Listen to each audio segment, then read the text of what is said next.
Mark 7, verse 32 to 37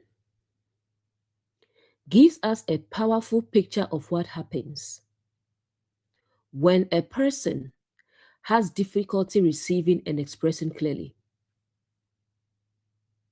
A man who is deaf and has a speech impediment is brought to Jesus.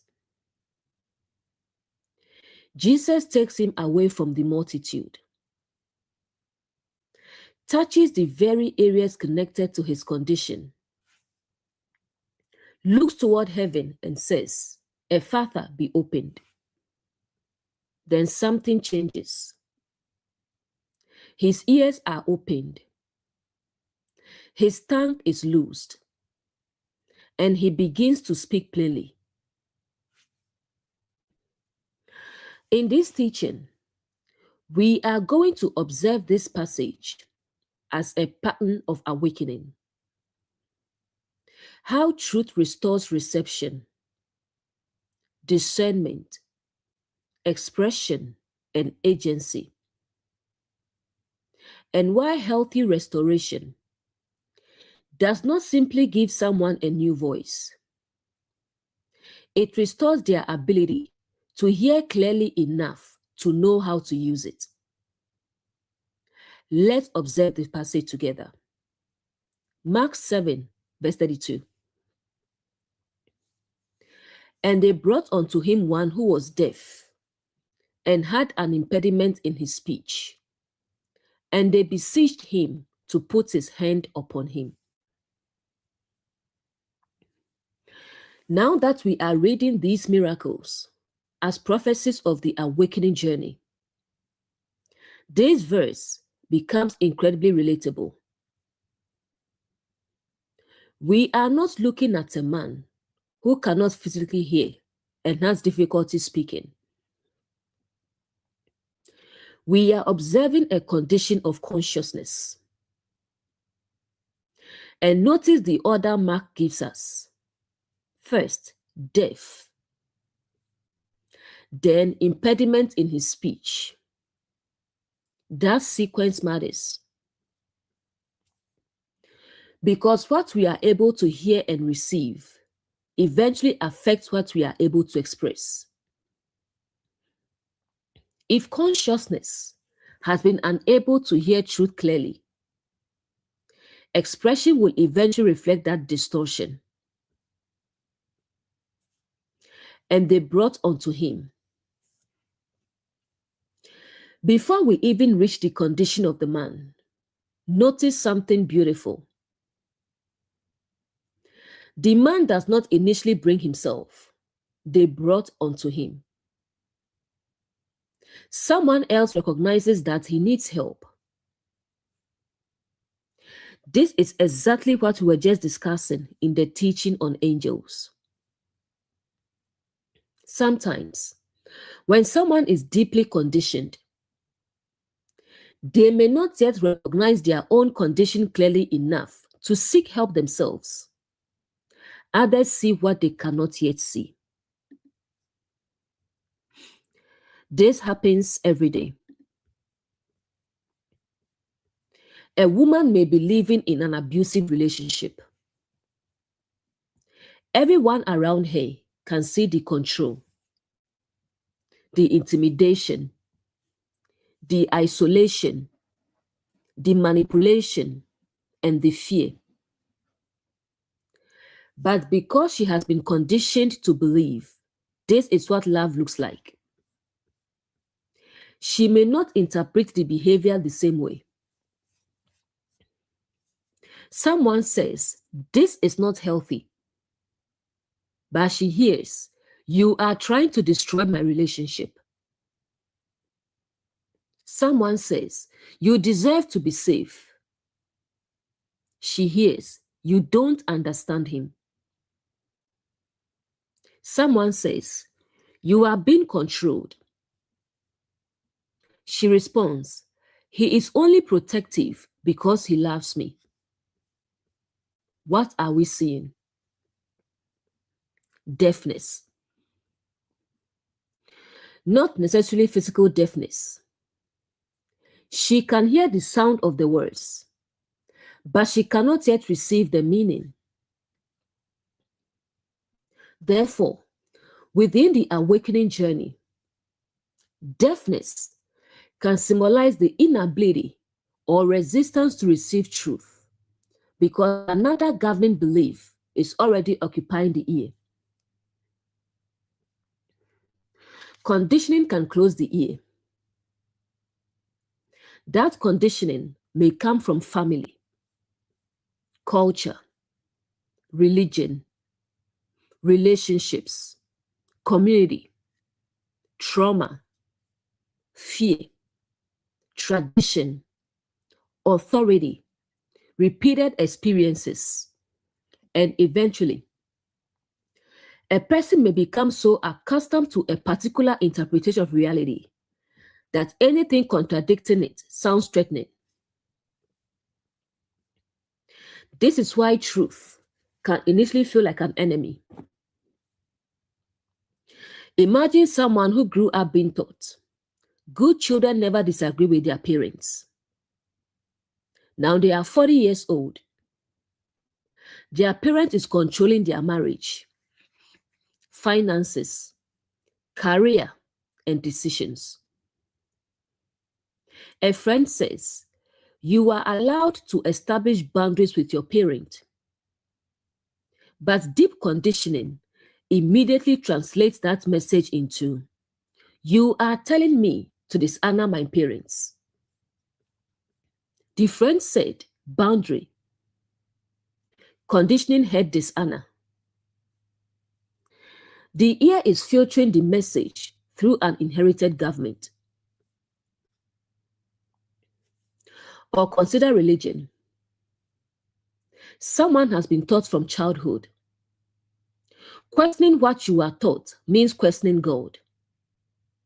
Then someone says, read the passage for yourself. Look at the context. Instead of hearing observe, they may hear rebellion. That is why two people can hear exactly the same sentence and receive completely different messages. Hearing is governed by consciousness. Next, one who was deaf. So the deaf person can represent consciousness that cannot yet receive what would liberate it. And this is why we have to be compassionate when helping someone awaken. Because sometimes we become frustrated and say, how can you not see this? But perhaps they genuinely cannot hear it yet. Their conditioning is translating everything before it reaches conscious understanding. This changes how we help people.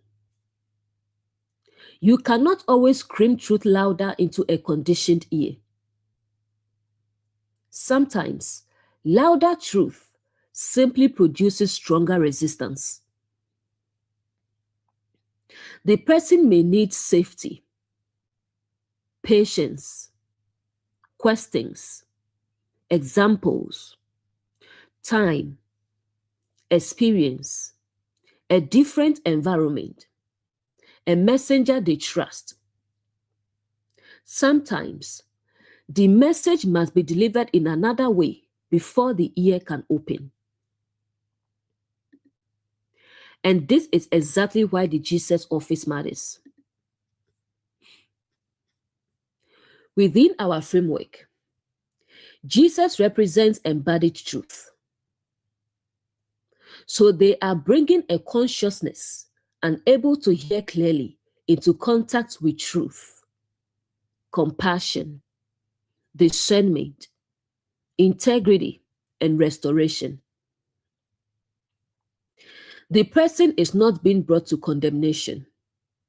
He is being brought to restoration. That distinction matters. Jesus does not say, what is wrong with you? Why can't you hear? Truth does not humiliate the conditioned consciousness for having been conditioned. Truth works to restore its capacity. That is very different. And had an impediment in his speech. Now, Mark gives us the second condition. He cannot hear properly, and he cannot express properly. That connection is profound. What we receive shapes what we express. If a person has been listening to fear, shame, control, hatred, inferiority, superiority, and manipulation for years, eventually, those messages become language. They begin speaking from what they have heard. The ear feeds the mouth. A child repeatedly hears, "You are stupid." Eventually, the child may begin saying, "I'm stupid." What happened? The message entered through hearing and became expression. A woman repeatedly hears, "No one else will ever love you." Eventually, she may begin saying, "Maybe this is the best relationship I can get." The ear has affected the mouth. Someone grows up hearing, "Men do not cry." Eventually, he says, "I don't need anyone." The impediment is now in expression. He may have emotions, but conditioning has taught him that vulnerability is unacceptable. So he cannot express what is actually happening within him. This is where impediment becomes important. The person has expression, but something is interfering with it. That is different from having absolutely nothing to say. There is something within that cannot flow outward properly. Something obstructs expression. This could be fear. Someone knows this hurts me, but cannot say stop. Impediment of speech. It could be shame. Someone needs help, but cannot say, "I need help." Impediment of speech. It could be deep conditioning. Someone knows something is wrong in their home, but has been taught, "What happens in this family stays in this family." So they cannot speak. Impediment. It could be religious conditioning. Someone reads a passage and sees a contradiction, but they have been taught, "Do not ask questions." So rather than expressing, "This does not make sense to me," they suppress their discernment. Impediment of speech. It could even be people pleasing. A person knows exactly what they want to say, but their mind immediately asks, "What if they become angry? What if they leave? What if they think I'm difficult?" So the expression becomes distorted. Instead of no, they say maybe. Instead of "That hurt me," they say "It's fine." Instead of "I disagree," they remain silent. Their speech exists, but something obstructs its truthful expression. This is why deafness and impeded speech belong together. If I cannot hear truth clearly, how can I consistently express truth clearly? If my internal world has been governed by distorted messages, my outward expression will reveal that government. This is why awakening must eventually affect both what we receive and what we express. The miracle is going to restore both. Jesus is not simply going to give this person better information. The entire communication pathway must be restored. The ear must open. The expression must become free. And that is awakening. First, we begin hearing differently. Perhaps for years, someone told you you deserve dignity. You could not hear it. Then one day, something changes. You actually receive it. Suddenly you say, wait, I do deserve dignity. The ear opens. Then expression begins changing. You say, I will not accept that anymore. Now the mouth is changing. Hearing becomes embodiment. You hear, love does not control. Eventually you say, I will no longer confuse control with love. You hear, you are allowed to ask questions. Eventually you say, this does not make sense to me. Can we examine it? You hear, your boundaries matter. Eventually you say no. The opened ear produces liberated speech. And they besought him. Notice again the people surrounding this person. They care enough to act. They do not merely discuss his condition among themselves. They bring him toward restoration. This is another messenger pattern. Someone recognizes this person needs help. And instead of exploiting the condition, mocking it, or abandoning him, they facilitate access to truth. This is what healthy community does. Healthy community does not say, look how conditioned she is. It says, how can we help her see? It does not say, he should know better. It asks, what has prevented him from hearing? It does not shame the person for impaired expression. It creates enough safety for truthful expression to return. But there is another important lesson here. Those helping someone must recognize that they cannot heal another person's consciousness themselves. They can bring, they can support, they can warn, they can explain, they can create safety, but eventually, the person has to encounter truth for themselves. They besought him to put his hand upon him. Now the hand becomes important. Throughout scripture, the hand repeatedly relates to action, power expressed, work, agency, what consciousness actually does. If the heart represents inner government, the hand represents that government becoming action. The hand is expression made practical. So they are asking for more than information. They do not merely ask Jesus, tell him something. They ask, put his hand upon him.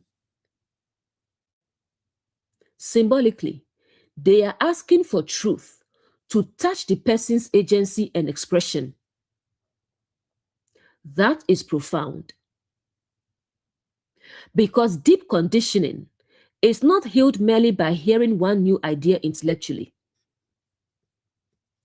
Truth eventually has to touch what you do, how you respond, what you permit, what you choose, how you speak, how you act.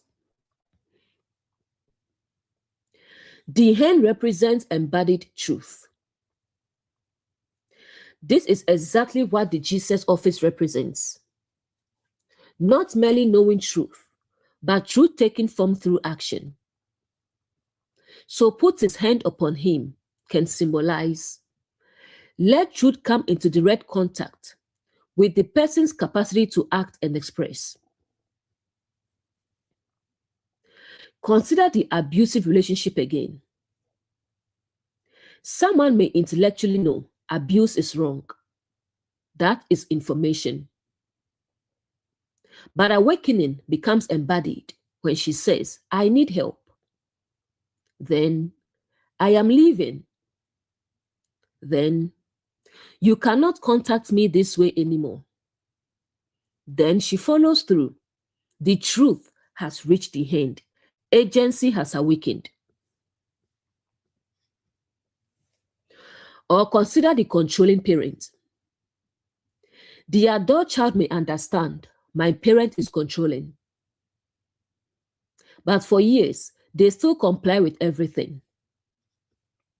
Then one day they say, I love you, but I am making this decision for myself. Speech changes. Then they actually make the decision. The hand changes. Truth has moved from awareness into agency. Or consider the workplace. An employee realizes this process is unethical. That's hearing. They say, I have a concern. That's speech. They document the issue and follow the proper escalation path.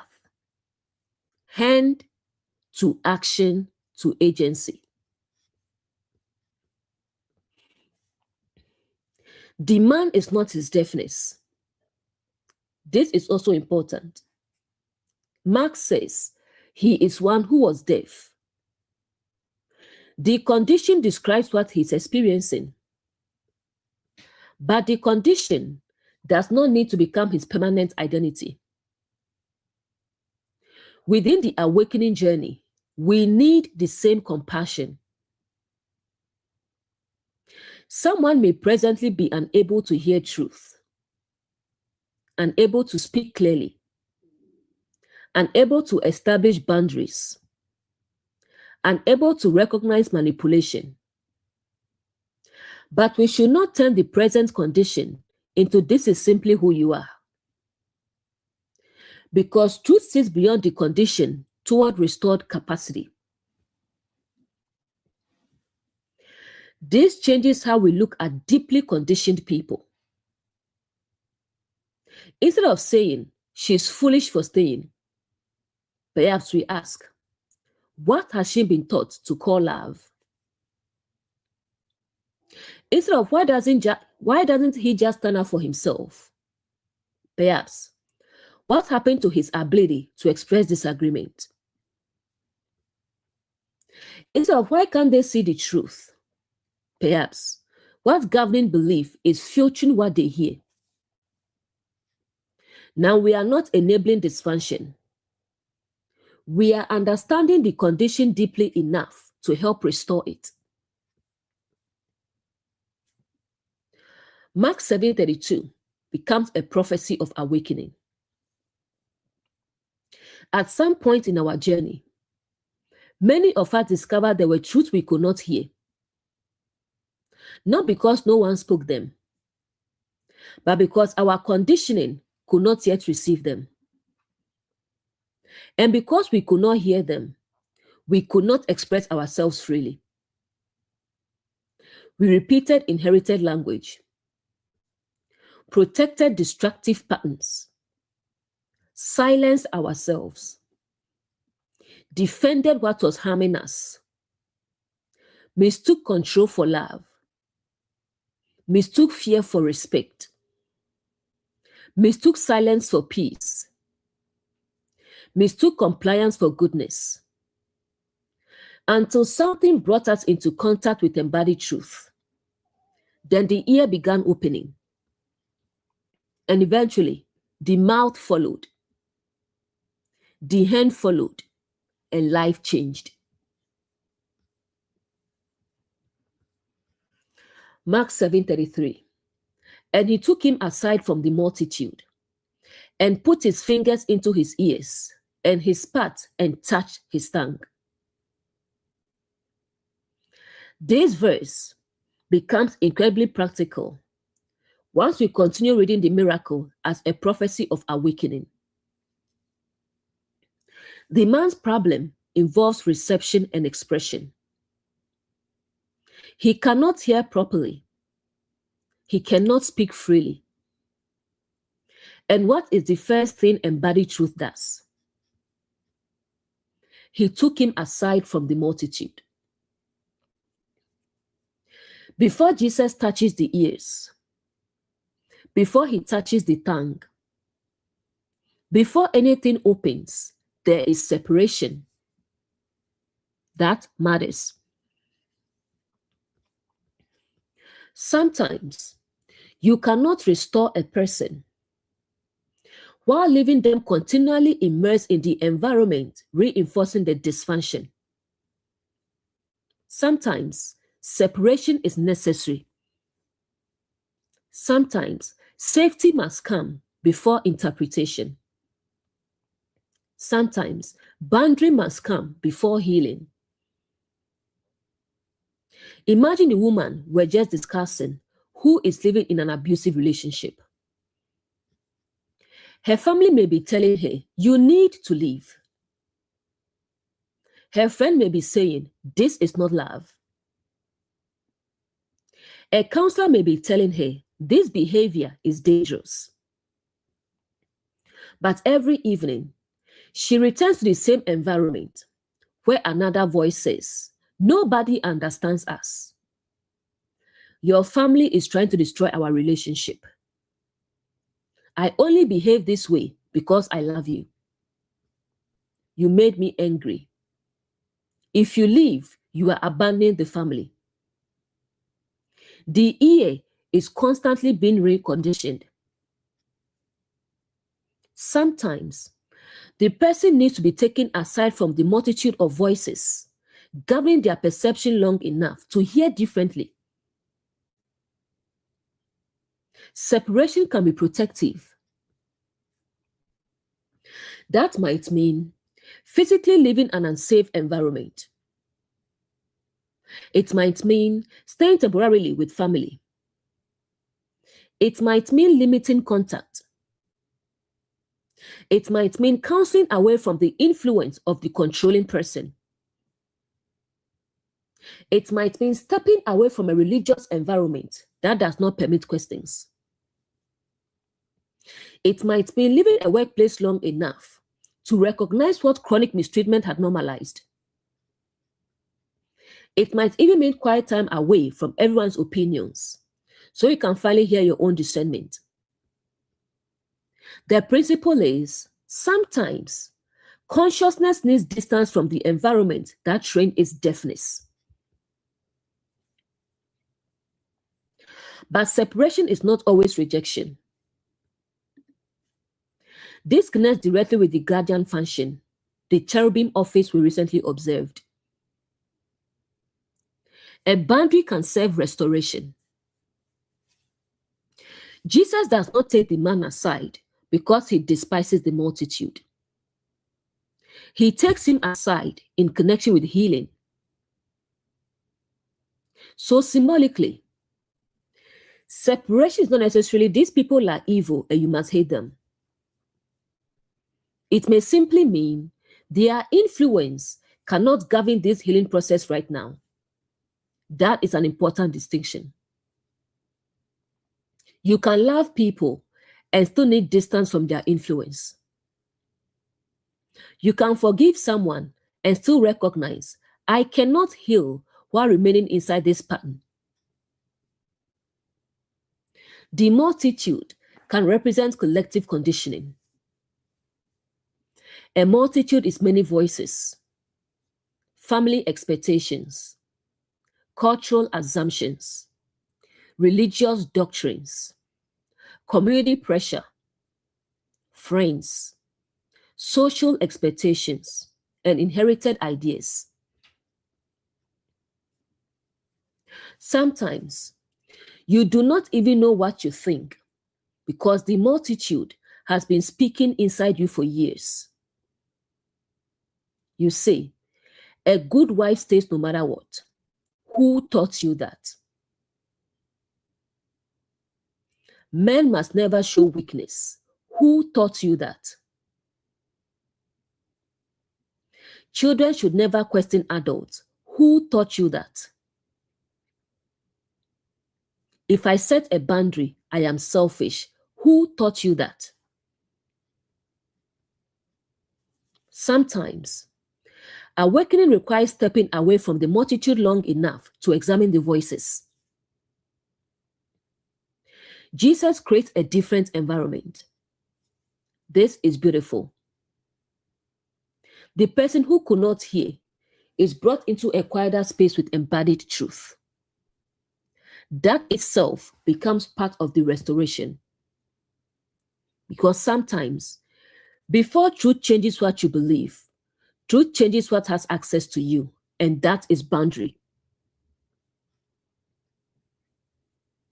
And put his fingers into his ears.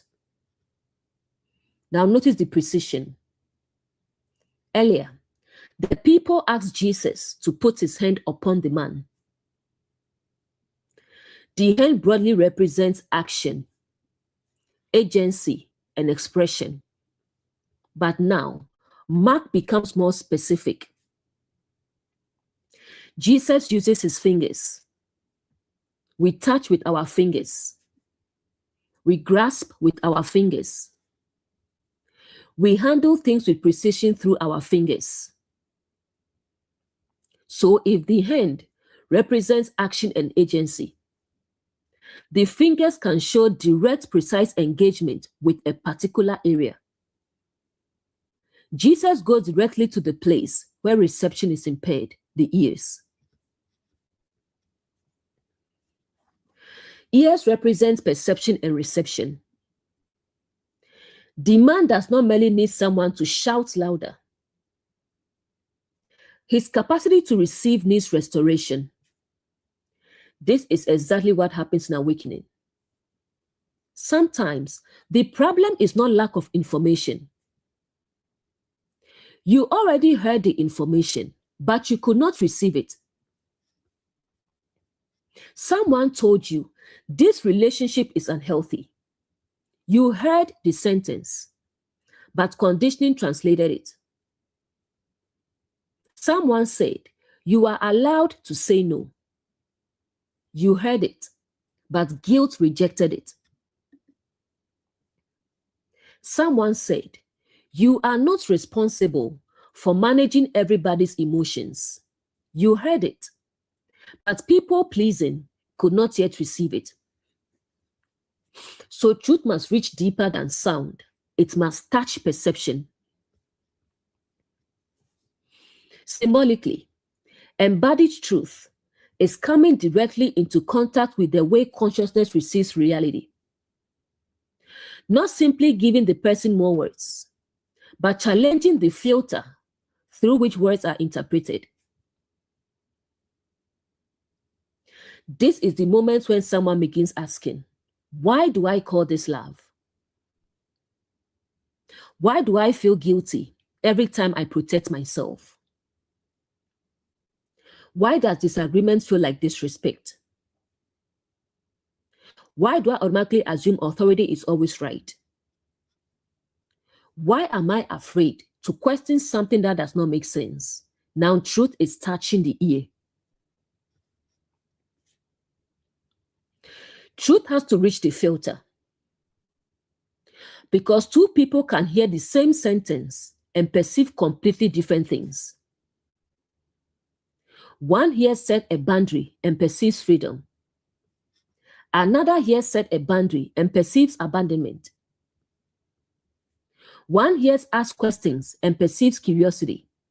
Another perceives rebellion. So awakening is not merely changing the information coming to others. Sometimes it must change the filter receiving the information. Then Jesus moves from the ear to the tongue. It says, and he spat and touched his tongue. Again, Mark connects reception and expression. First the ears, then the tongue. What enters consciousness eventually affects what comes out of consciousness. The tongue has more than one function. The tongue helps us speak. So it relates naturally to expression, communication, and what we release outward. But the tongue also helps us taste, and taste is discernment. You do not merely receive food, you experience it. You distinguish its qualities: sweet, bitter, salty, or sour. So symbolically, the tongue can connect both with discernment and expression. That makes this miracle even richer. The person needs restored perception through the ears, restored discernment through the tongue, and restored expression through that same tongue. Deep conditioning can distort taste too. Someone may become so accustomed to dysfunction that healthy behavior feels strange. That is like distorted taste. A person raised around chaos may enter a peaceful relationship and say, something feels missing. Why? Because their consciousness has developed a taste for intensity. Drama feels like passion. Jealousy tastes like love. Control tastes like protection. Fear tastes like respect. Silence tastes like peace. Awakening retrains taste. Suddenly, you begin saying, wait, this doesn't taste like love anymore. That is powerful. The tongue must learn to discern before it can express differently. Because what we cannot distinguish, we struggle to name. If I cannot distinguish love from possession, I may call possession love. If I cannot distinguish peace from suppression, I may call silence peace. If I cannot distinguish humility from self-erasure, I may call losing my self-humility. So the tongue is not merely about speaking. It can reveal our capacity to discern what you are receiving and then name it accurately. Next, and his spat. This is an unusual detail, but functionally, it gives us another beautiful image. Saliva moistens food. It begins helping prepare food so that it can be swallowed and processed. Dry food is harder to swallow. Moisture makes it easier for the body to receive. So symbolically, we might see here a picture of truth being made receivable and processable. That fits beautifully with everything we have been discovering about bread. Truth can be complete and still need to be broken down so consciousness can receive it. Likewise, information can be true and still need to be communicated in a form the person can actually process. Sometimes, truth has to be made digestible. You may look at someone trapped in dysfunction and say, just leave. That may be true. But they may not yet be capable of swallowing it.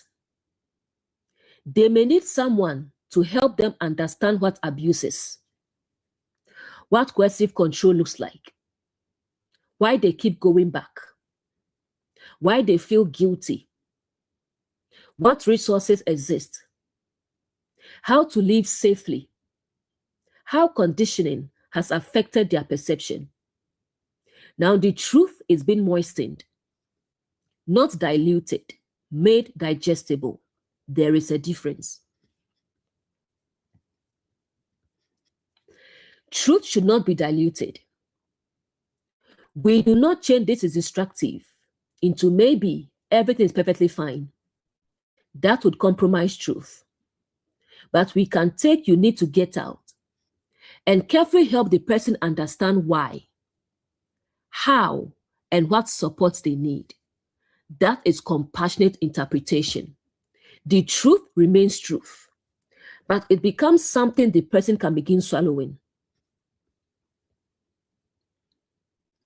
This is exactly what good teaching does.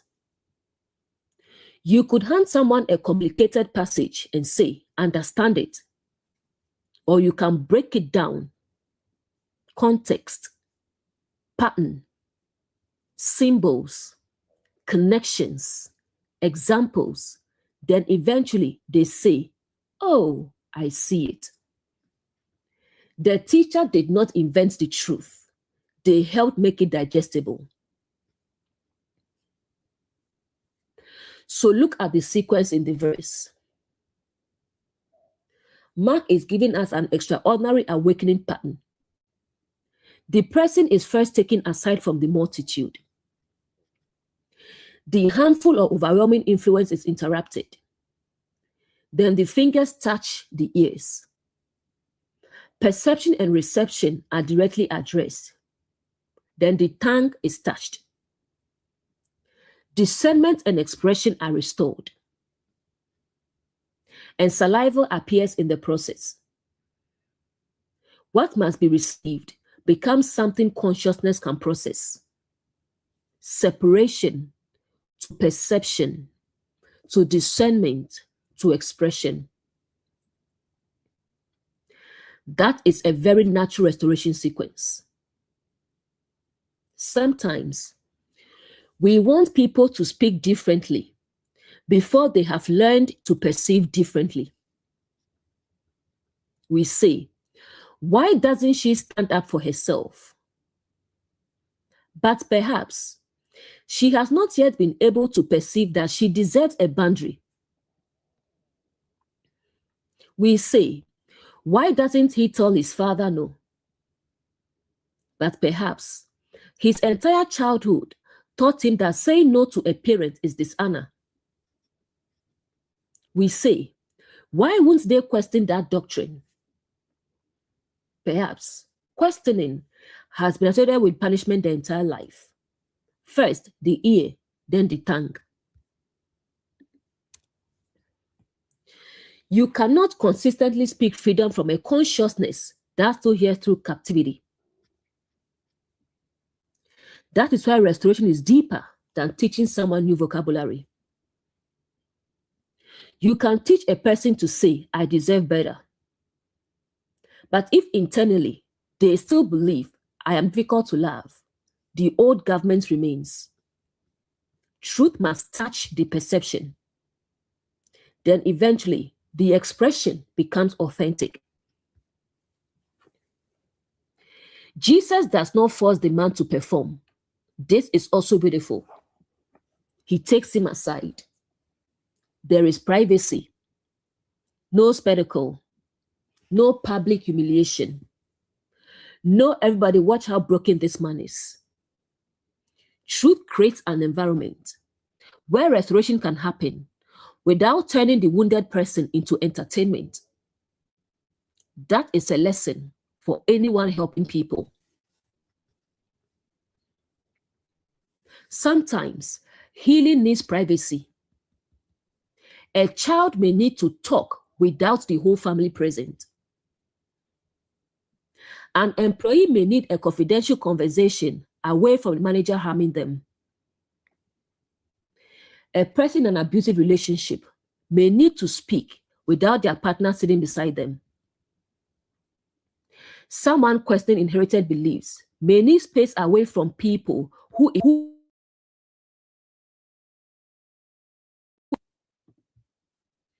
taken aside can create enough safety for truth to be heard. But we must distinguish healthy separation from isolation. This is important. A controlling person may also say, stay away from everyone. But the fruit is different. Control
the hand, fingers, ears, saliva, and tongue are working together. Now the symbolism becomes coherent. The hand gives us embodied action and agency. The fingers give us precise contact and the ability to touch and grasp. The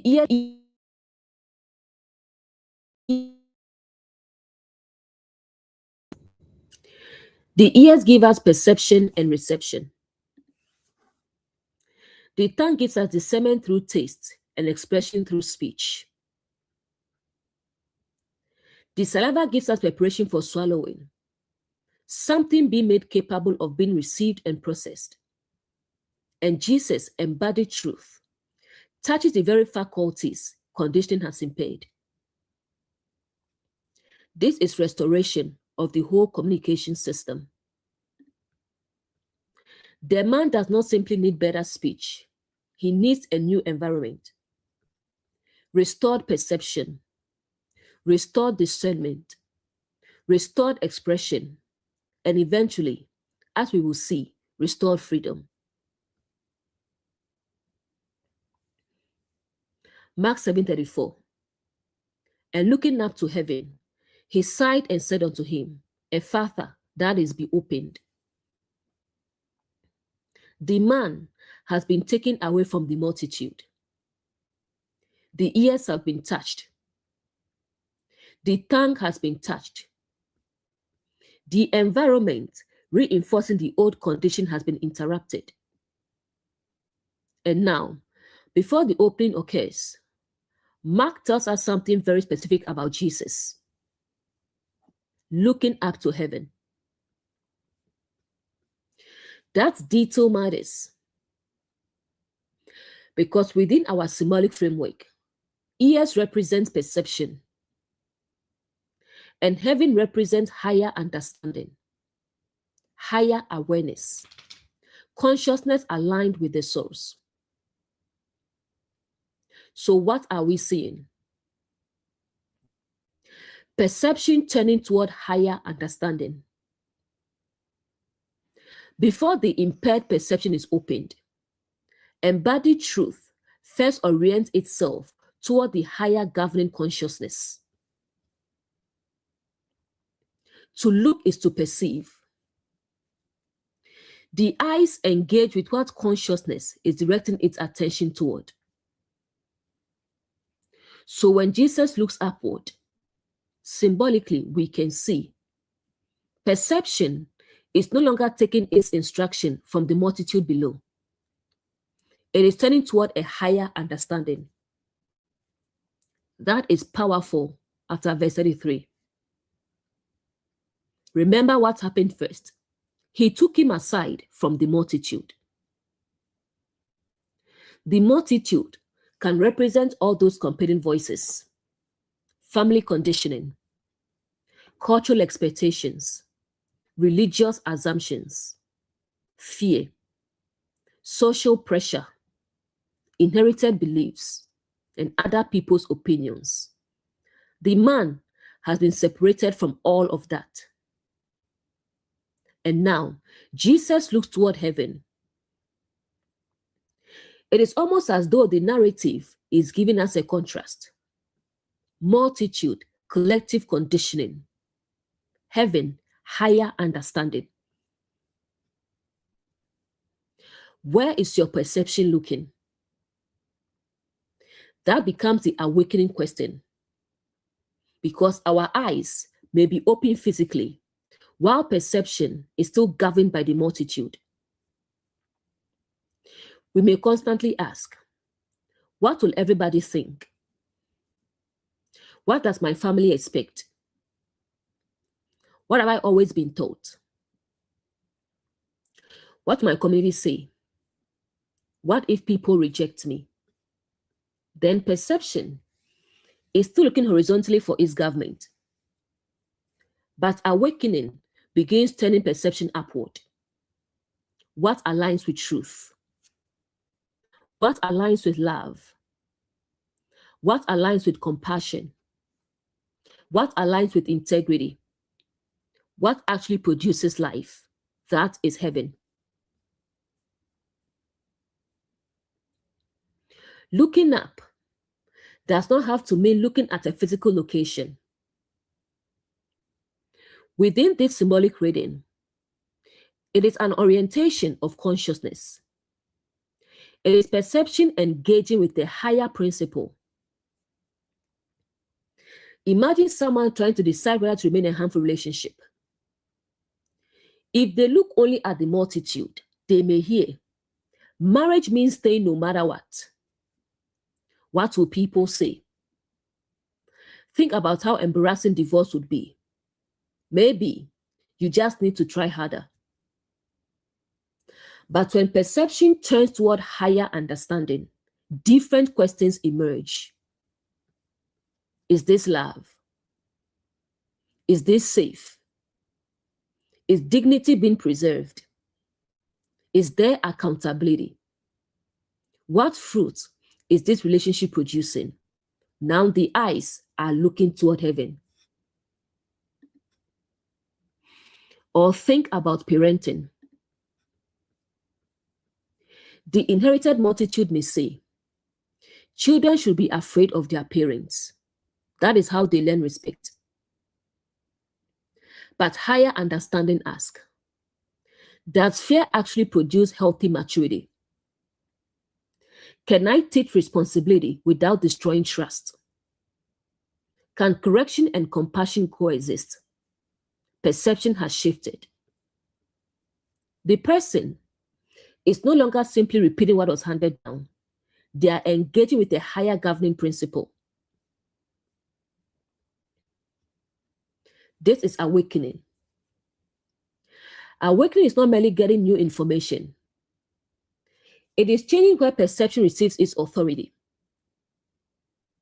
That is why the eyes matter here. The ears represent what we receive, but the eyes represent how we perceive. And now, the Jesus office, embodied truth, is showing us perception deliberately engaging heaven. Heaven and earth must eventually meet. This connects beautifully with the pattern we have seen from Genesis. Heaven represents higher understanding. Earth represents lived human experience. So higher understanding is not meant to remain abstract. It must eventually become embodied on earth. Here, Jesus looks toward heaven. Then something happens in the man's actual lived condition. His ears will open. His tongue will be released. His expression will change. Heaven becomes earth through embodiment. Higher understanding produces a new lived expression. This is why looking up alone is not enough. A person can talk about love, truth, compassion, integrity, and freedom. But eventually, those principles must enter speech, action, relationships, boundaries, and behavior. That is precisely where this miracle is headed. Jesus looks toward heaven, then says, "Be opened." Higher understanding is about to produce practical transformation. He sighed. This is another beautiful detail. Jesus does not merely look up and issue a code command. Mark says he sighed. A sigh is something that rises from deep within. It can carry weight, compassion, grief, longing, and recognition of the condition before us. Symbolically, it beautifully reminds us that embodied truth is not detached. Truth can see the condition and feel its weight. This matters when helping conditioned people. Sometimes, once we see something clearly, we become impatient with those who cannot yet see it. We say, "How can she not understand? Why does he keep going back? Why can't they hear what I'm saying?" But Jesus does not appear here mocking the man's inability to hear. He sighs. There is compassion in the encounter. Higher understanding.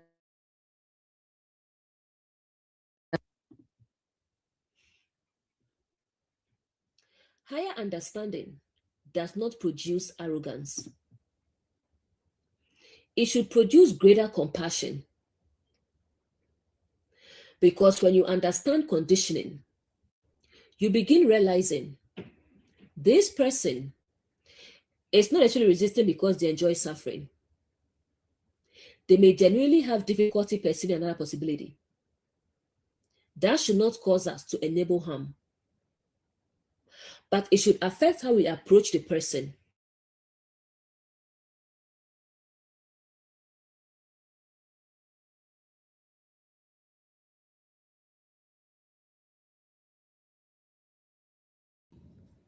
The sigh can represent the compassionate weight of understanding. You can see the pattern. You can see what it's doing to someone. And because you see it, there may be a moment where something within you says, "This is painful to watch." That is different from judgment. Truth and compassion remain together. Again, our source pattern holds. Truth says, "This condition must change." Compassion says, "But the person experiencing the condition is not my enemy."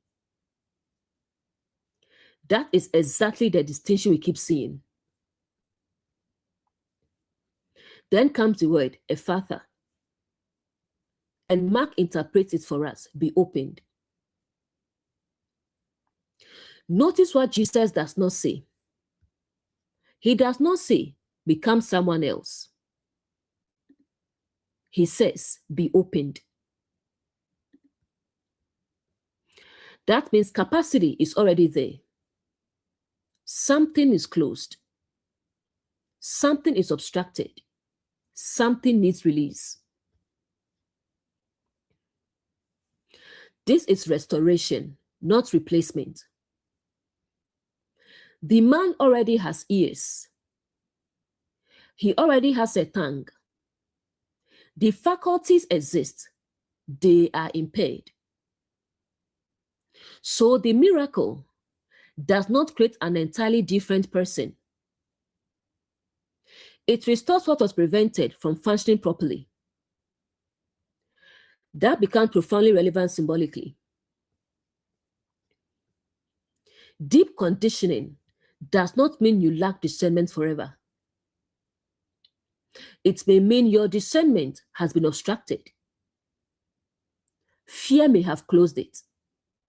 Shame may have closed it. Blind loyalty may have closed it. Trauma may have closed it. Religious conditioning may have closed it. Control may have closed it. But truth says, be opened. The capacity to hear was there. The capacity to discern was there. The capacity for agency was there. Something interfered with its expression. Awakening restores access to what was already possible. Think about someone who has never said no. For years, they believe, I cannot establish boundaries.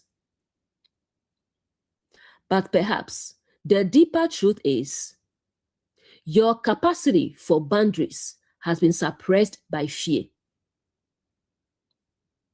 Then awakening does not install humanity into them. It opens what conditioning closed. Eventually, they say no, and perhaps they surprise themselves. Or someone who has never questioned authority.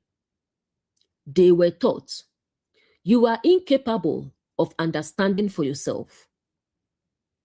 Then truth begins working. One day, they read something and say, wait a minute, that doesn't make sense. The ear has opened. The eyes are perceiving.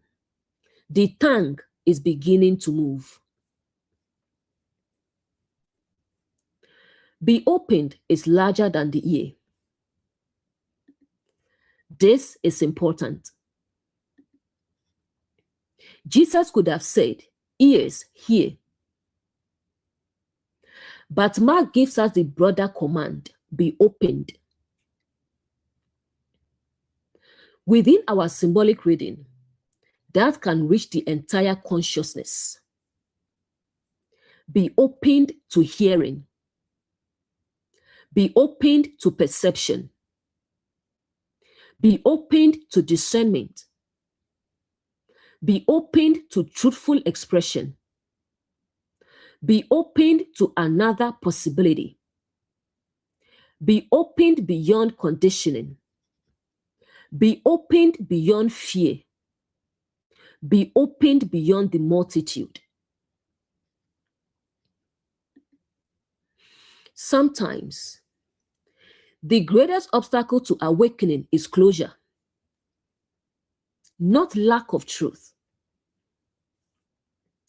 Truth may already be surrounding us, but consciousness is close to anything contradicting what it has learned. That is why people can defend systems that are harming them. They are not necessarily lacking information. They may be closed to interpreting information differently. Be opened is an invitation out of defensive consciousness. Deep conditioning often survives through automatic defense. Someone says, could this relationship be unhealthy? Immediately, no, you don't understand. Closed. Someone asks, could this doctrine mean something different in context? Immediately, no. That's what I've always believed. Closed.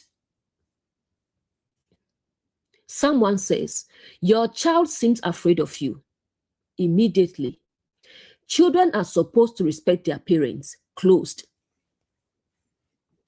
No observation occurs because consciousness protects the existing interpretation before examining the evidence.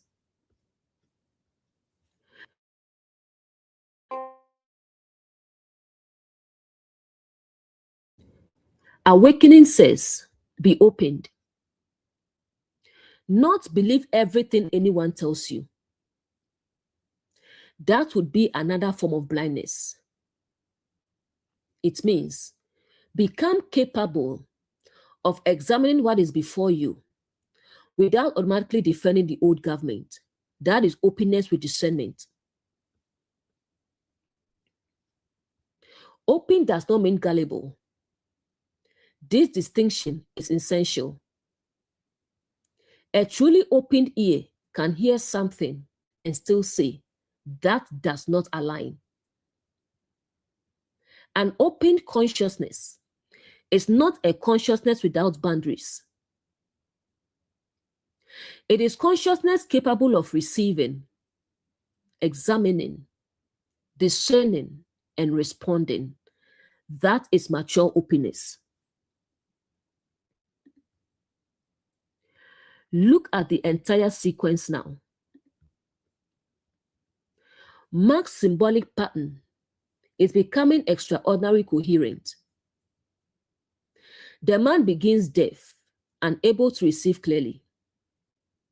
Speech impediment, unable to express freely. Then they bring him to Jesus. Others recognize the condition and facilitate contact with truth. Then Jesus takes him aside from the multitude. Separation from the environment or voices reinforcing dysfunction.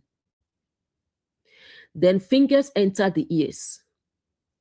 Truth directly engages perception and reception. Then the tongue is touched.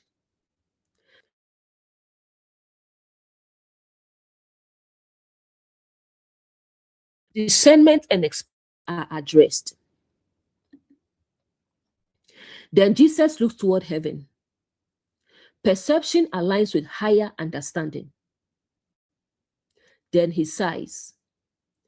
Truth engages the condition with compassionate awareness. Then be opened. The closed consciousness is invited into restored capacity. This is an entire awakening journey in a few verses. First, you cannot hear. Then someone helps you. Then separation becomes necessary. Then your perception begins changing. Then your discernment begins changing. Then you look beyond inherited collective thinking toward higher understanding. Then something opens. And once something truly opens, expression cannot remain the same. That is why the next verse is inevitable. Mark 7:35 says, and straightway his ears were opened, and the string of his tongue was loosed, and he spake plain. That is exactly what we should expect. First, be opened. Then hearing changes. Restriction loosens. Expression becomes plain. And that phrase, he spake plain, is going to be especially powerful symbolically. Because once conditioning loses its grip and perception becomes aligned with higher understanding, the person can finally begin saying clearly what they once could not say at all. This verse is the fulfillment of everything we have just been observing. Jesus has already said, be opened. And now Mark shows us what opening actually produces. First, his ears were opened. Then the string of his tongue was loosed. Then he spake plain. There is a sequence. Reception changes. Restriction is released. Expression becomes clear. That is awakening. And straightway, his ears were opened. The first visible result is in the ears. Perception changes. Reception changes. What was previously blocked can now enter. This matters because sometimes we think awakening begins when a person starts speaking differently. But often it begins earlier. It begins when they finally hear differently. The same truth may have been around them for years. The same warnings may have been spoken. The same pattern may have been visible. But something changes in consciousness, and suddenly the person says, wait, I see what you have been trying to tell me. That is the ear opening. The message did not really change. The recipient changed. A woman may have heard for years, this relationship is abusive. But one day, something inside her finally receives it. Not merely as words, as truth.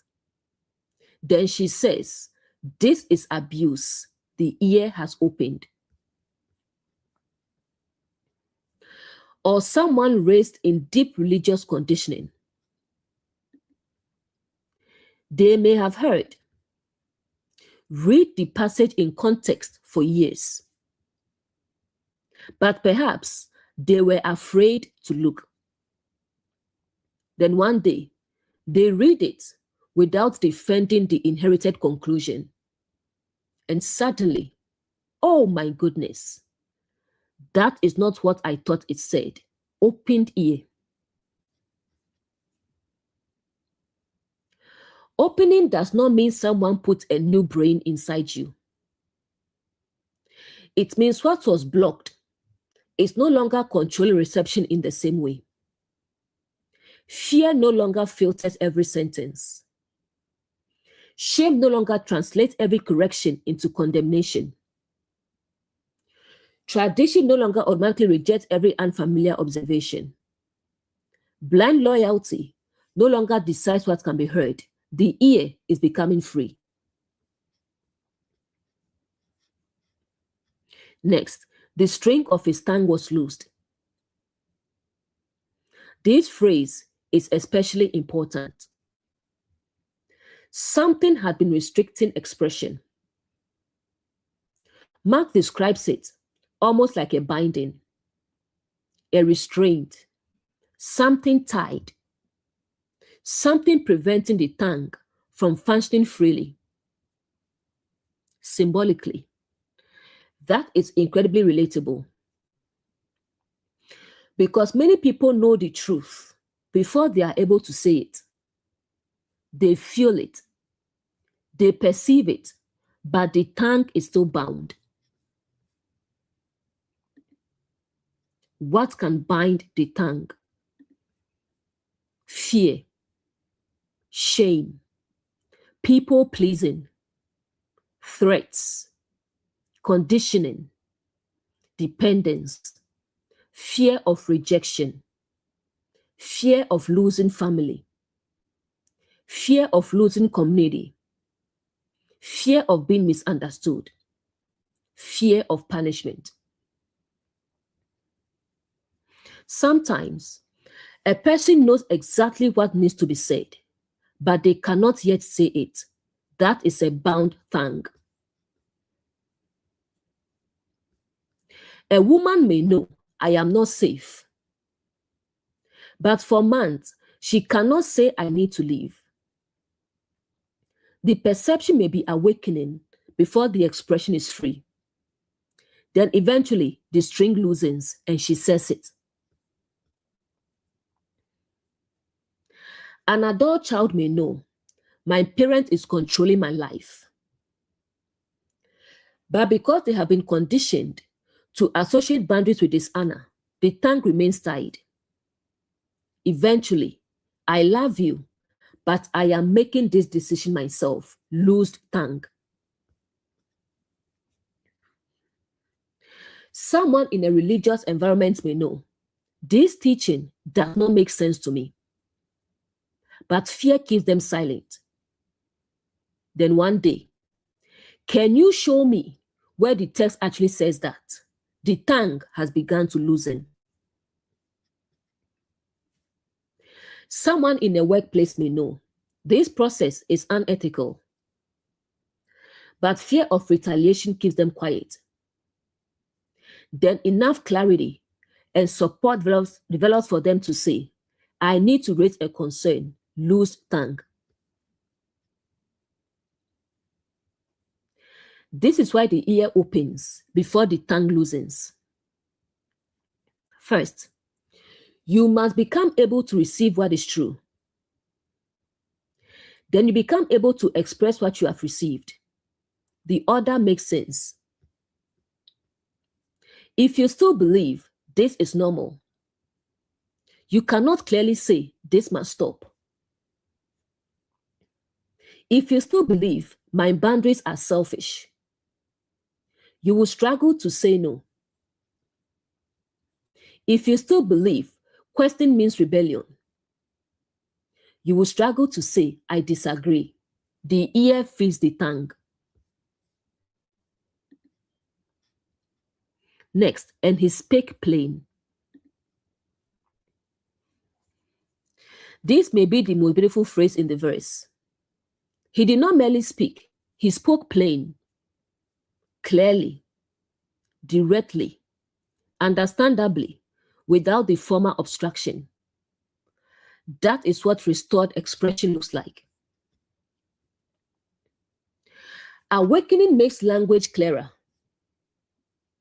Before awakening, someone may speak in confused contradictions. I know he hurts me, but he loves me. I know I am miserable, but maybe I am being ungrateful. I know I am afraid, but maybe this is respect. I know I cannot question anything, but maybe that is faith. The speech reveals internal conflict. Then consciousness opens and language becomes plain. This is control.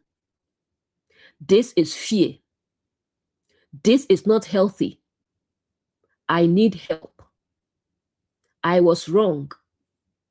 I forgive you, but the boundary remains. I do not agree. That is plain speech. Plain speech is not cruel speech. This distinction matters. Speaking plainly does not mean speaking harshly. You can be direct and compassionate at the same time. I love you, but this cannot continue. Plain. I made a mistake and I need to apologize. Plain. I do not know. Plain. That interpretation does not reconcile with the rest of the passage. Plain. Truth does not need unnecessary aggression in order to be clear. Deep conditioning often produces complicated speech because the person is trying to say two incompatible things at once. They are trying to preserve the old system while acknowledging that they are beginning to see. So they say, it is wrong, but I am unhappy, but I know it is hurting me, but the but often reveals the old government still negotiating with the new perception.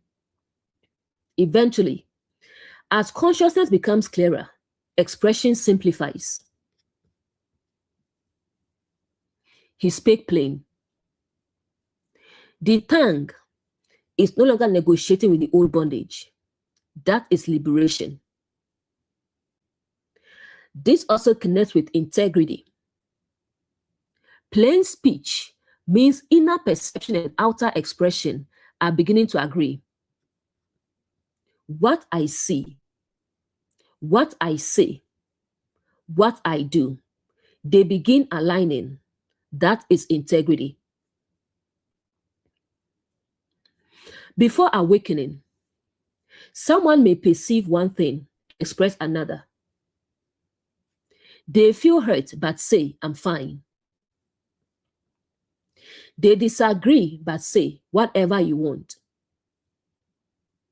They know something is wrong but say, it's okay.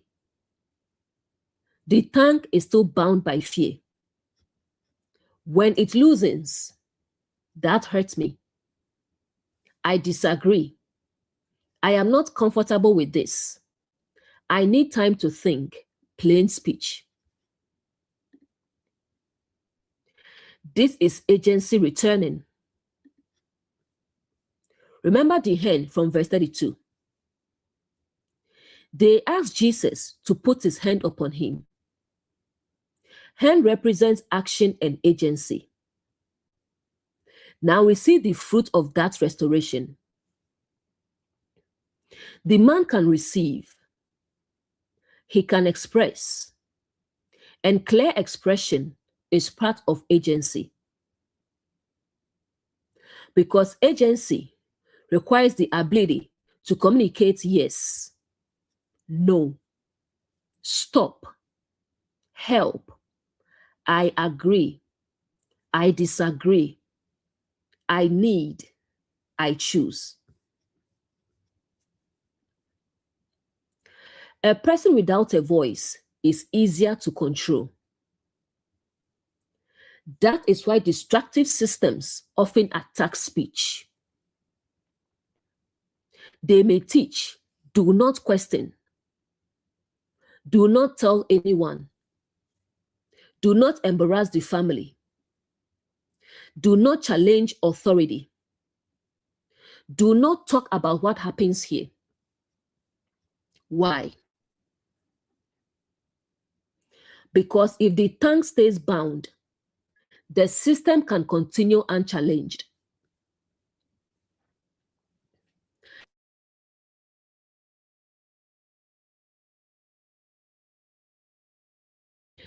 Awakening loses the tongue. And once the person can name what is happening, the power of the old pattern begins weakening. Naming matters. This is manipulation. This is coercion. This is shame. This is fear. This is not love.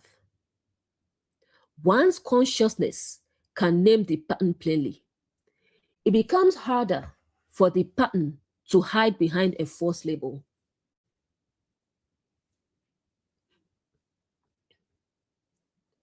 This is also why language is part of healing. Sometimes, the first major breakthrough is not living immediately. It is saying, what is happening to me is not okay. That sentence matters because the tongue has begun to align with perception. And once speech becomes clear, action often follows. Notice the full sequence again. Verse 32. He is deaf and has difficulty speaking. Verse 33.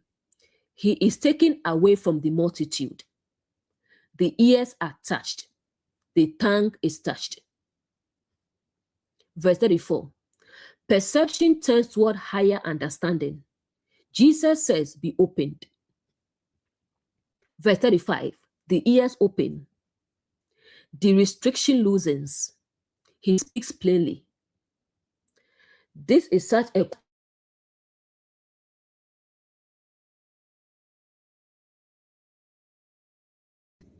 a coherent awakening sequence. Environment. First, harmful influence may need interruption. Perception. Then the person begins receiving truth differently. Higher understanding. Perception is reoriented toward the source rather than the multitude. Opening. The closed consciousness becomes receptive. Release. The restrictions created by fear and conditioning begin loosening.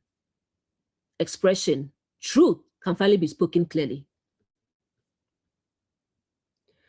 This is why awakening changes relationships. Once someone begins speaking plainly, people who benefited from their silence may not like it. The person who always said okay now says no. The person who always apologized to keep peace says, I did not do anything wrong here. The person who never questions says, show me. The person who hid dysfunction says, this is what has been happening. The tank has been loosed and the environment may react.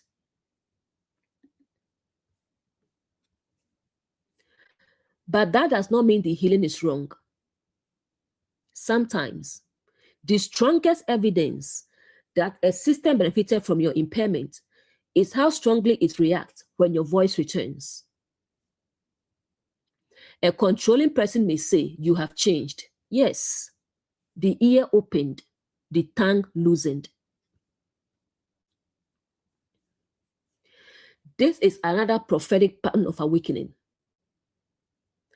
People may be comfortable with you while you cannot hear truth clearly. They may be comfortable while you cannot express boundaries. But when perception opens and speech becomes plain, the relationship may need to be renegotiated. That is part of awakening too. Plain speech also requires responsibility. We should not use I am just speaking my truth to justify cruelty, assumptions, or reckless accusation. Remember the predefined function we recently discussed. Truthful expression still needs discernment, compassion, accuracy, responsibility. Plain does not mean careless. It means unobstructed. A healthy tongue can say, I was wrong. That is plain speech too. Awakening does not only make us better at confronting other people, it makes us better at confronting ourselves. We begin saying, I was controlling. I hurt you. I misunderstood. I defended something because I was afraid. I need to change. That is a loosed tongue. So the miracle is not merely about finding your voice against others. It is about restoring truthful expression in every direction, toward others, toward ourselves, toward the source.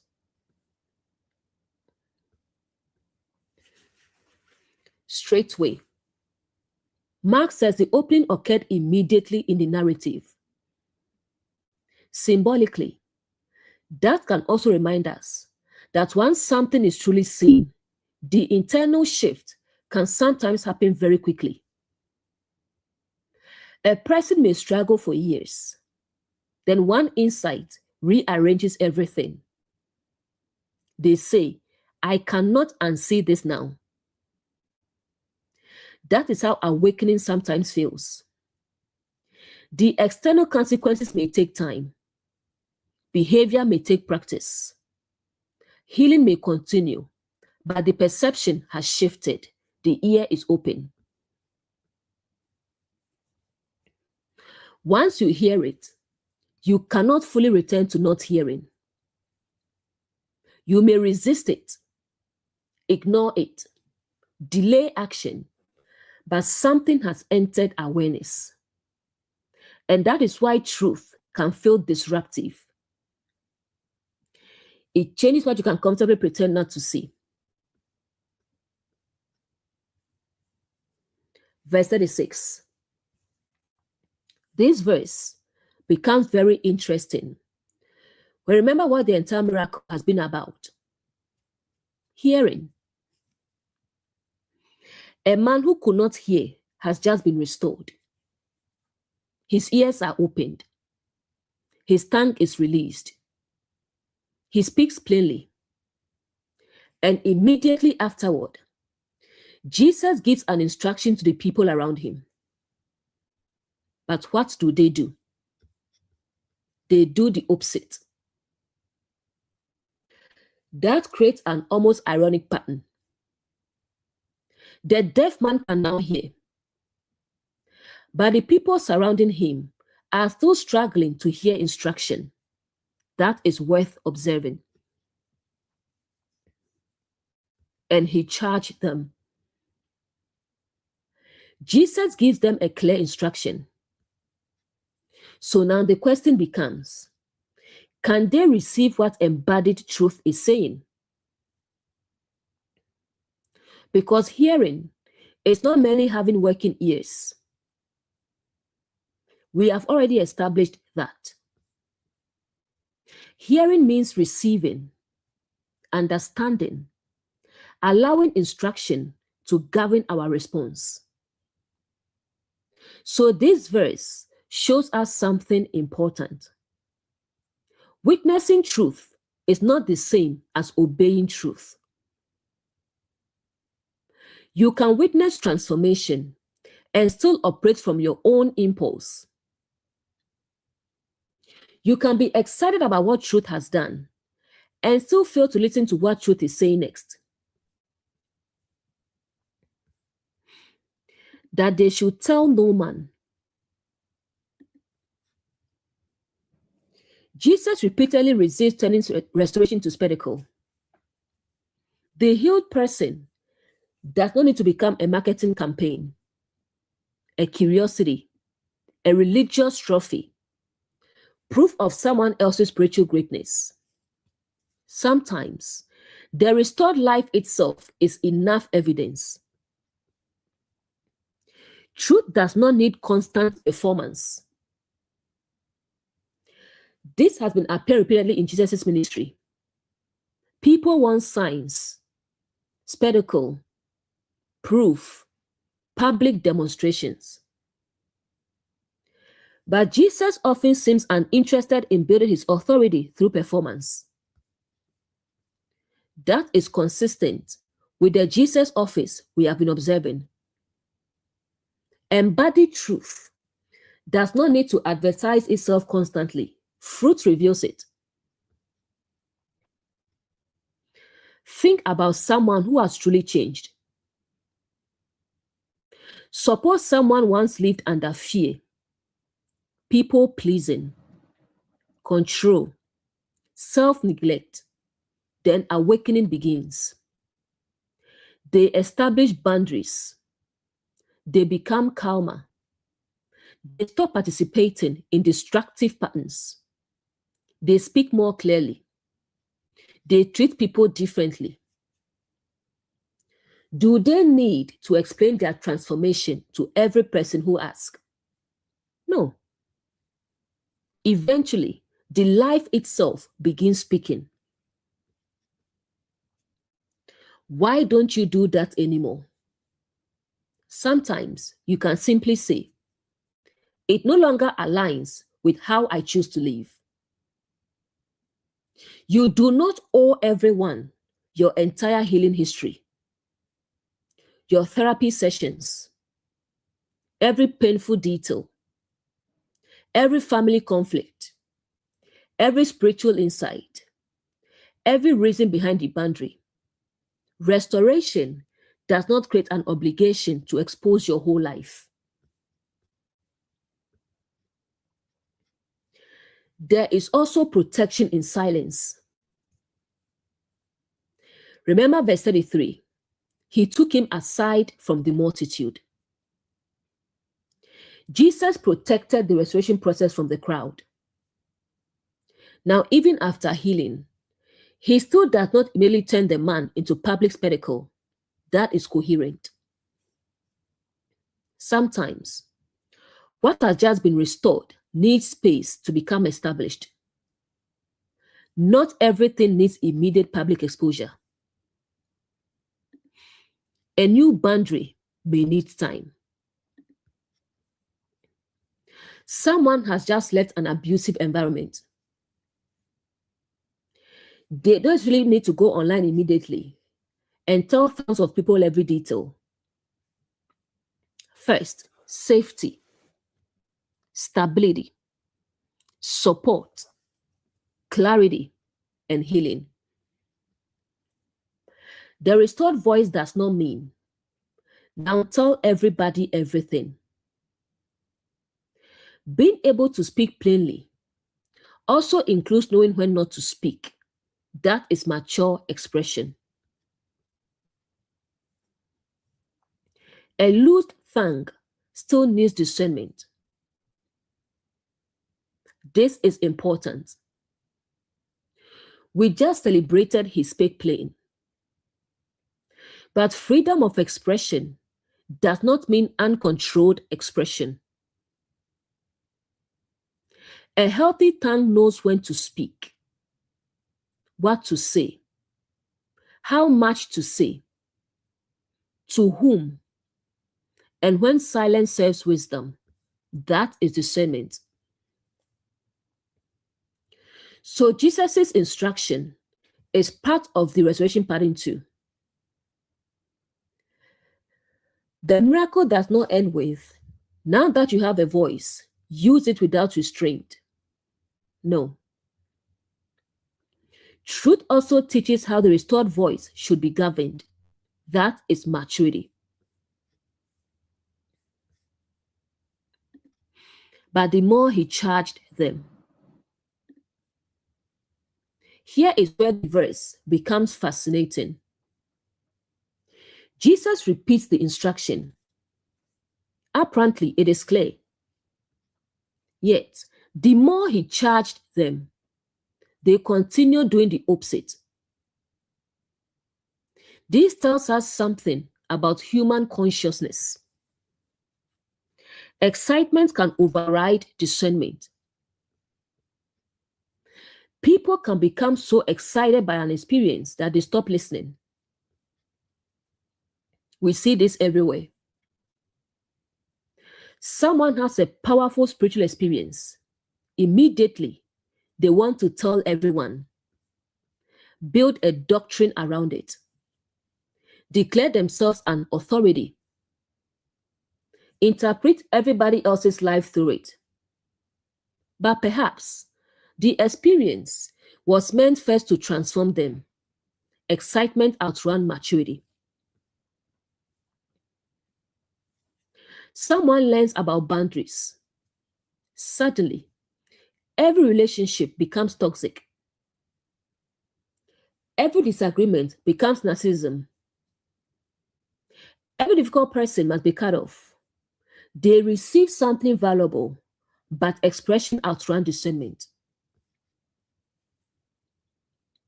Someone learns symbolic scripture. Immediately, they may want to tell everyone, everything you believe is wrong. But perhaps awakening should first produce humility, observation, embodiment, and compassion. The message may be true in principle, while the delivery still needs maturity. The crowd has seen the miracle, but they still need their own awakening. This is such a beautiful distinction. The man was the obvious person needing healing. He was visibly deaf. His speech was visibly impaired. Everyone could identify his condition. But after his restoration, the narrative suddenly exposes something in them. Jesus speaks, they do not follow the instruction. So perhaps the visible condition in one person was never the only deafness present in the story. That is profound. Sometimes we see other people's dysfunction more easily than our own. The crowd could say, "This man cannot hear." But can they hear? They could say, "This man cannot speak properly." But is their own expression properly governed? That is exactly how awakening works. We may clearly see the controlling spouse, the conditioned parent, the rigid religious leader, the fearful friend. But truth eventually turns toward us and asks, "And what about your hearing? Can you hear an instruction you do not like?" That is often the real test. It is easy to hear truth when truth agrees with what you already want to do. But what happens when truth says, "Be quiet, wait, do not explain yourself, do not retaliate, apologize, slow down, you do not need to prove this"? Can we hear then? Sometimes our excitement is still ego. We may think, "I just want everyone to know." But sometimes underneath that can be the need for recognition, the need to prove something, the desire to be associated with something extraordinary, the excitement of being close to spectacle. So even good experiences still need discernment. So much the more a great deal they published it. To publish is to spread, make known, carry outward. Their excitement becomes proclamation. And there are two things we can hold together here. First, genuine transformation naturally attracts attention. When something real happens, people notice. But second, the fact that people are excited doesn't automatically mean their response is aligned with instruction. Impact and obedience are not identical. That is an important distinction. We should not romanticize their disobedience. It would be easy to say they simply could not contain the good news. And there may certainly be excitement in the passage, but the text still tells us Jesus charged them not to tell, and they told. So the deeper observation may be, even people witnessing awakening still have their own conditioning, impulses, and maturity to work through. No one is exempt. This fits our office's framework too.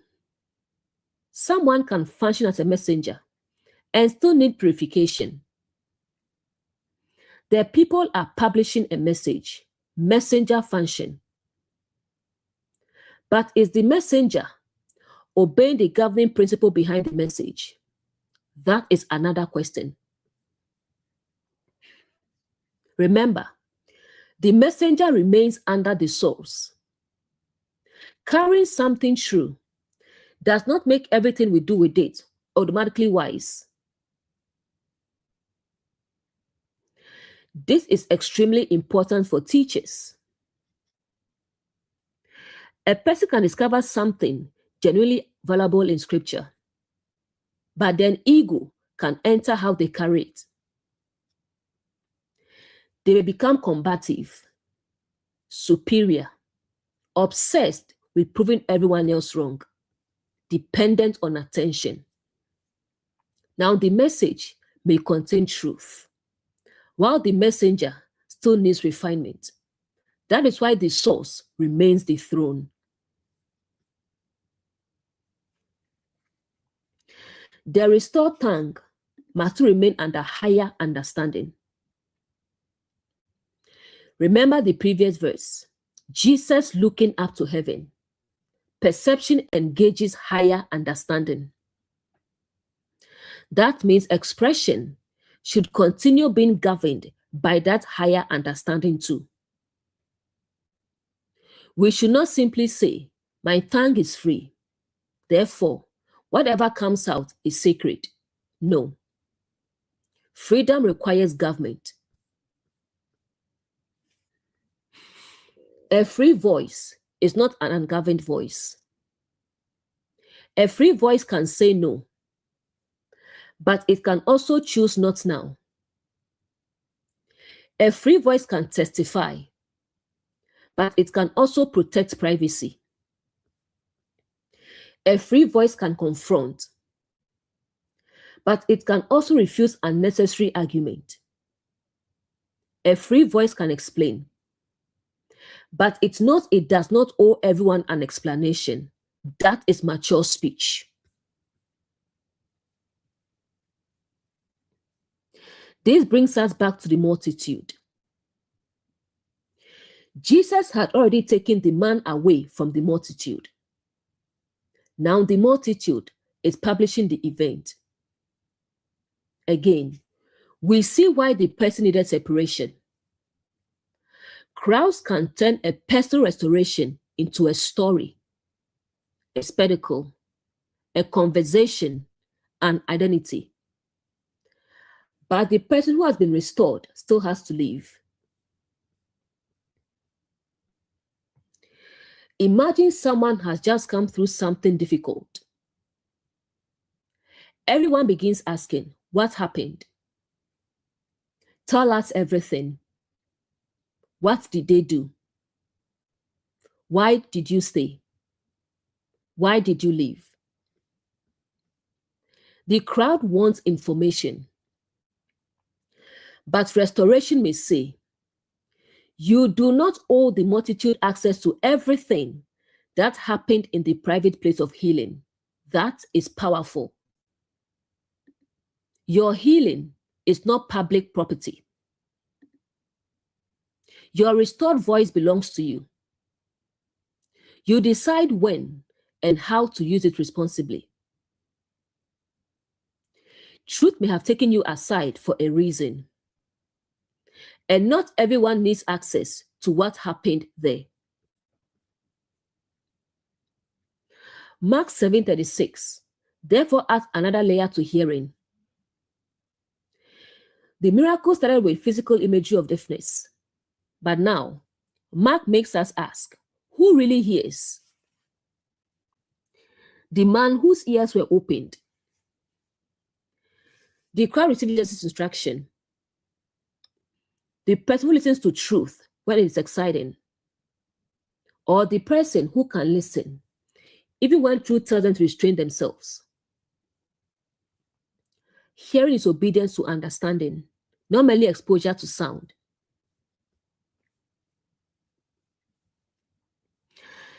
This is another awakening test. You know you are beginning to hear when you can receive truth that does not flatter your impulse. When truth says you were wrong and you can hear. When truth says do not respond, and you can hear. When truth says, set the boundary, and you can hear. When truth says, release the resentment, and you can hear. When truth says, you do not need to explain yourself, and you can hear. That is a very different level of hearing.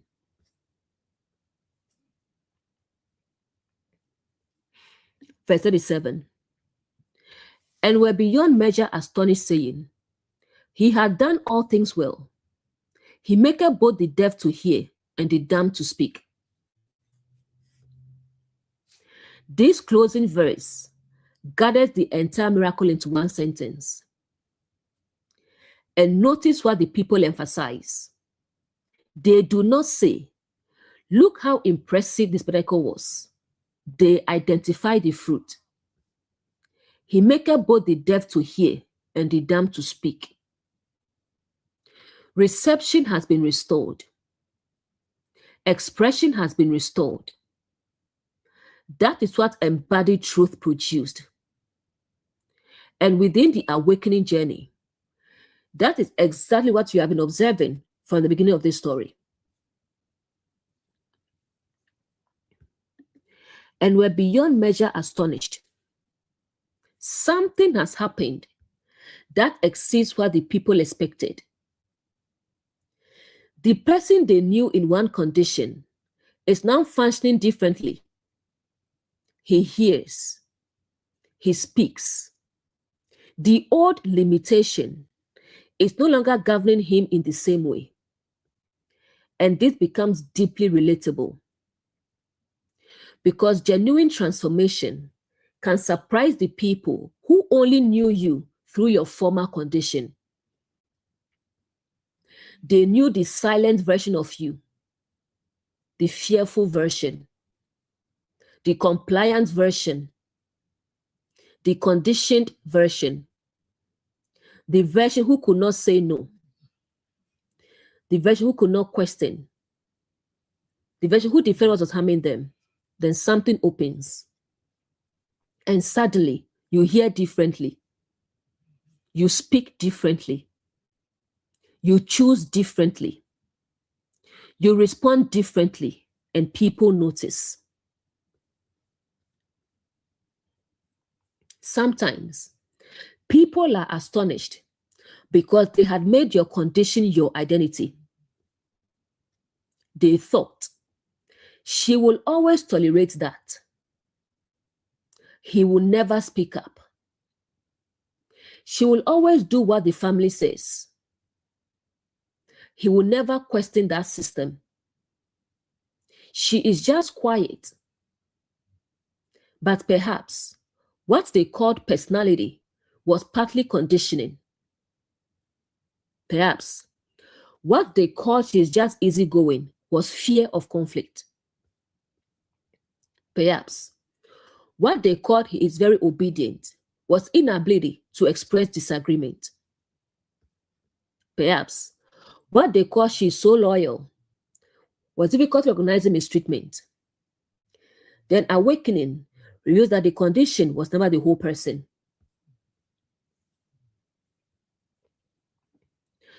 Restoration reveals capacity that was hidden under the condition. That is why this miracle is so beautiful. Jesus did not replace the man. He restored function. The ears were already there. The tongue was already there. The capacity existed. Something was obstructing it. And when the obstruction is removed, the person begins functioning more freely. That is awakening.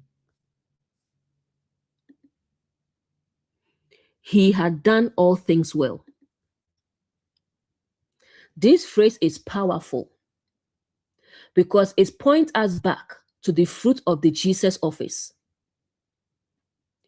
Within our framework, Jesus represents embodied truth.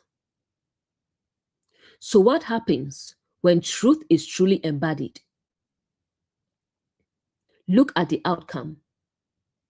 The person becomes more capable, more perceptive, more expressive, more able to participate in life. Truth restores capacity. Well is revealed by what the work produces. This gives us another discernment test. A teaching may call itself spiritual. A leader may claim divine authority. A system may call itself righteous. But what is it producing in people? Are people becoming more able to hear, think, discern, speak, establish healthy boundaries, take responsibility, exercise agency? Or are they becoming increasingly afraid, silent, dependent, confused, unable to question, unable to speak honestly?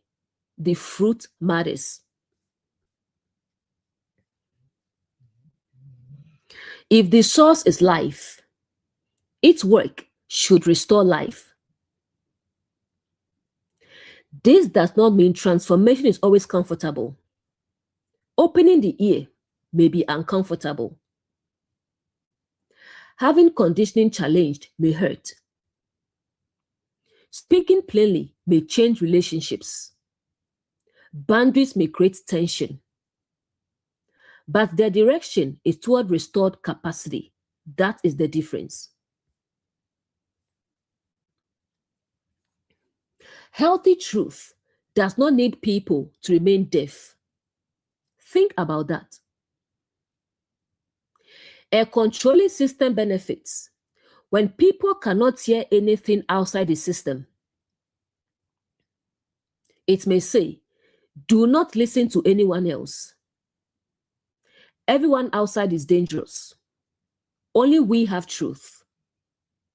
Why? Because an open ear threatens control. Healthy truth is not afraid of an open ear. Truth can say, listen, observe, ask, compare, examine the fruit. Because truth does not need deafness to survive. That is significant.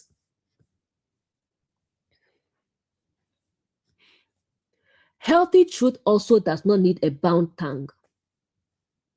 Controlling environments often fear speech. They say, do not tell anyone. Do not question leadership. Do not talk about what happened.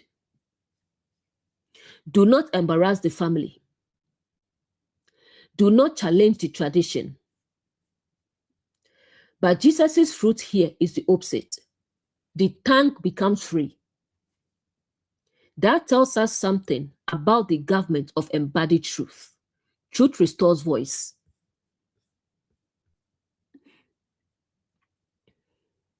He maketh both the deaf to hear. Let us stay with this for a moment. Hearing within this miracle has become much more than sound. It is reception, perception, understanding, the capacity to allow truth to enter. So symbolically, he maketh the deaf to hear can describe what happens when consciousness that once resisted truth becomes capable of receiving it. The woman in the destructive relationship. At first, he only behaves this way because he loves me. Then perhaps she is separated from the environment long enough to see clearly. She begins listening differently. Eventually, no, this is control. She has heard. The adult child under controlling parenting. At first, if I disagree, I am dishonoring my parents. Later, I can honor my parent Without surrendering my adult agency, the ear opens. The religious person under deep conditioning. At first, if I question this teaching, I am rejecting God. Later, if truth is true, careful observation should not threaten it. The ear opens. The parent repeating generational patterns. At first, my parents raised me this way, and I turned out fine. Later, maybe surviving something is not the same as it being healthy. Ear opened. That single change in perception can transform an entire generation. This is why hearing comes before transformation in so many places. Jesus repeatedly says, "He that had ears to hear, let him hear." Because if consciousness cannot receive another possibility, it cannot move toward another way of living. Hearing opens the door. And the dumb to speak. Now expression follows perception. Once the person can hear truth, they begin becoming capable of speaking from truth. This is the movement we have followed through the whole miracle. From I can't say anything to I need to say something. From everything is fine to no, it is not. From whatever you want to this is what I choose. From maybe I'm the problem to I can examine my responsibility without accepting blame that does not belong to me. That is restored speech. The voice returns with identity. This is important. When people have been conditioned for years, they may lose contact with their own voice. Ask, what do you want? They do not know. What do you think? They look around first. Are you comfortable with this? They ask what everyone else prefers.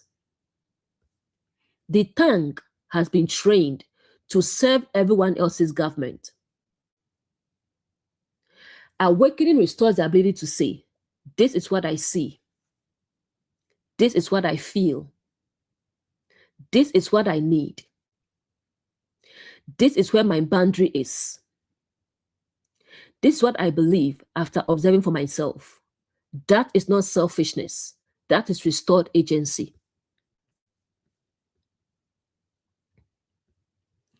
But notice the balance.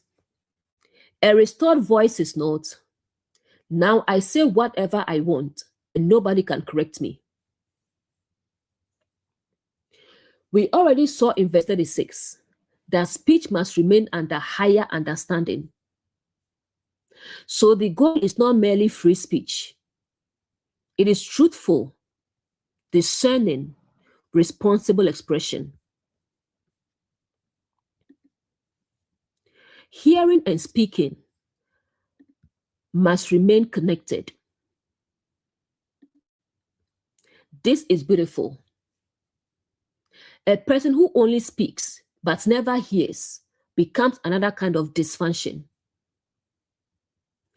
They may become reactive, dogmatic, controlling, unteachable. So restoration requires both hear and speak, receive and express, listen and respond. That is healthy communication.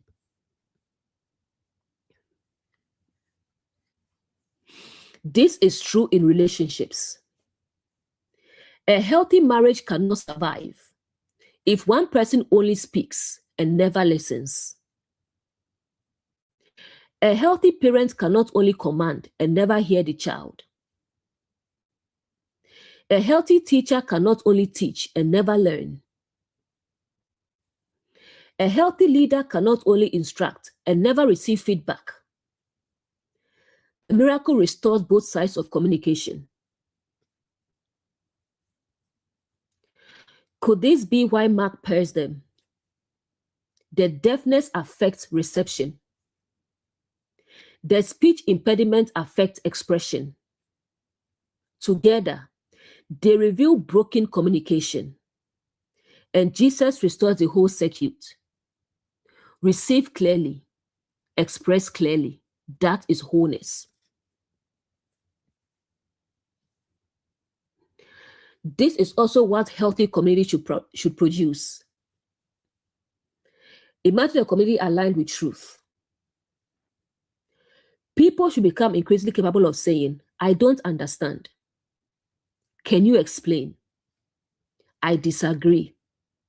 I was wrong. You helped me see something.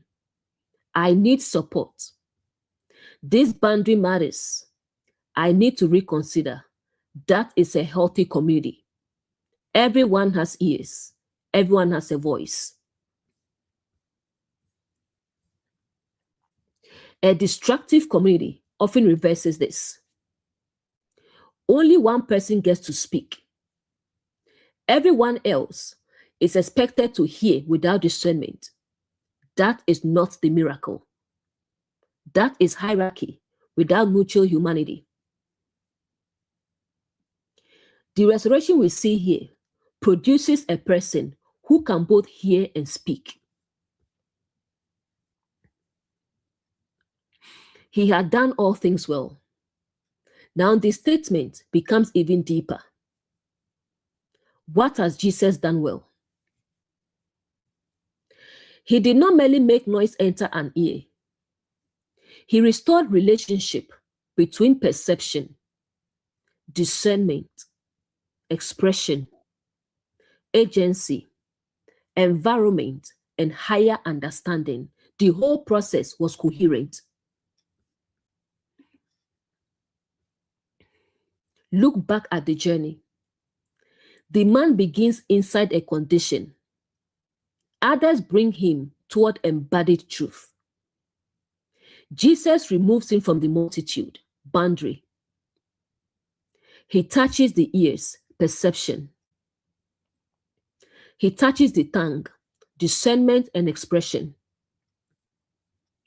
He looks toward heaven, higher understanding. He says, be opened, consciousness opens. The ears function. The tongue is released. He speaks plainly, and now the fruit is visible. The deaf hear. The speechless speak. That is restoration. This is why the miracle is prophetic. Because this is exactly what we can expect when truth begins awakening within human consciousness. At first, we may not hear it. Then someone brings us close enough to truth to encounter it. Perhaps separation from harmful influence becomes necessary. Perception begins changing. We develop discernment. Higher understanding becomes our reference point instead of the multitude. Something opens. We begin hearing what we could not hear before. Then the fear-binding expression loosens. We speak plainly. And eventually, other people can see something has changed.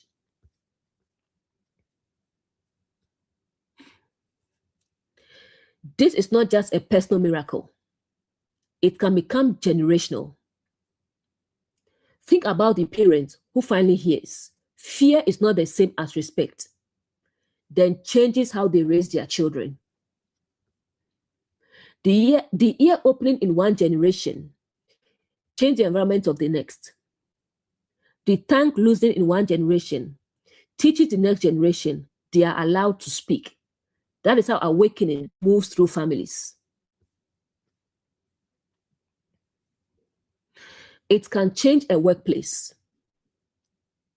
One person finally hears, this culture is unhealthy, then speaks plainly. Others begin speaking. Policies change. What began with one opened ear becomes organizational transformation. It can change religious communities. One person asked, does the text actually say what we have been told it says? Others begin observing. Conversation opens. Fear decreases. People become more capable of discernment. Again, opened ears lose thanks.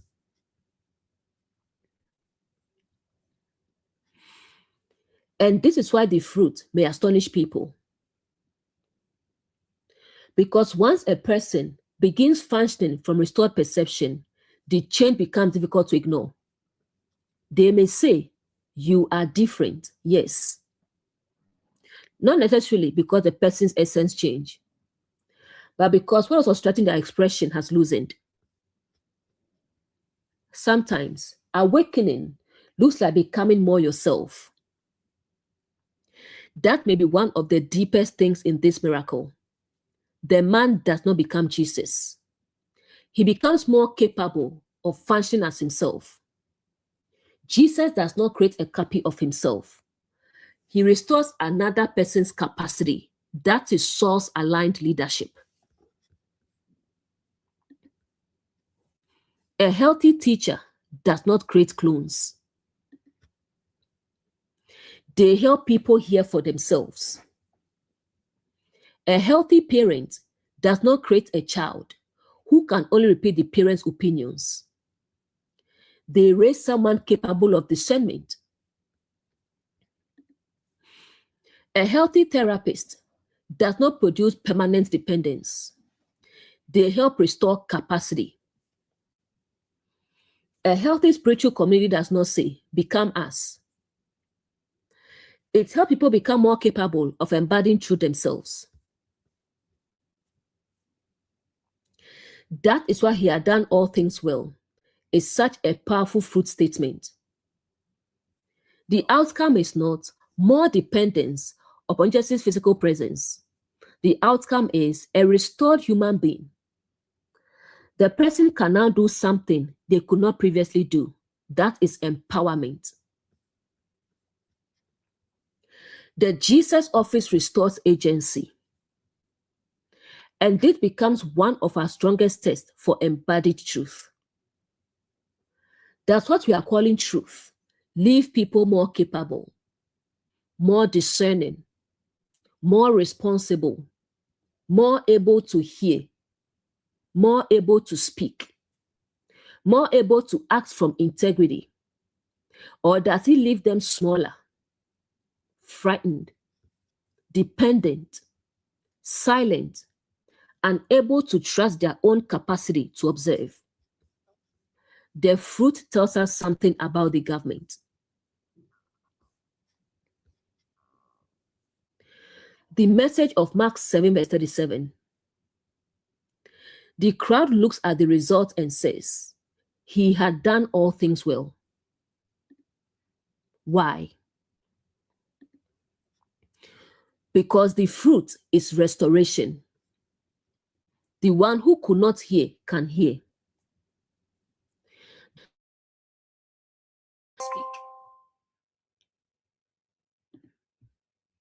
Can speak. And that brings the entire miracle together. Deep conditioning may close perception. Fear may bind expression. Destructive environments may reinforce both.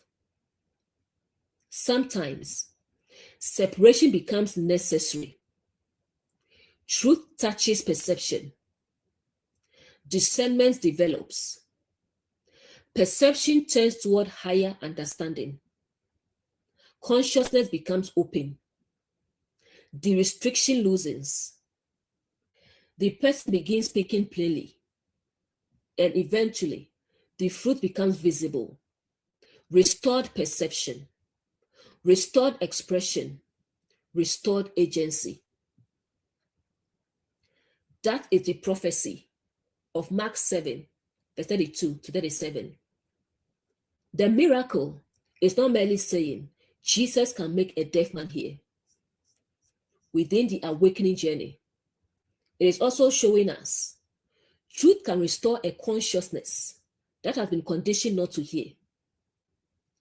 Truth can loosen a voice that fear taught to remain silent. Truth can teach us to distinguish love from control, peace from suppression, respect from fear, loyalty from self-betrayal, and faith from blind obedience. And once the ear opens and the tongue is loosed, the person begins doing something wonderfully simple. They hear clearly, they speak plainly, and they become capable of living from what they now understand. That is what it means for embodied truth to do all things well. And this brings us to the end of the teaching. Thanks for being here, and I will see you in the next teaching.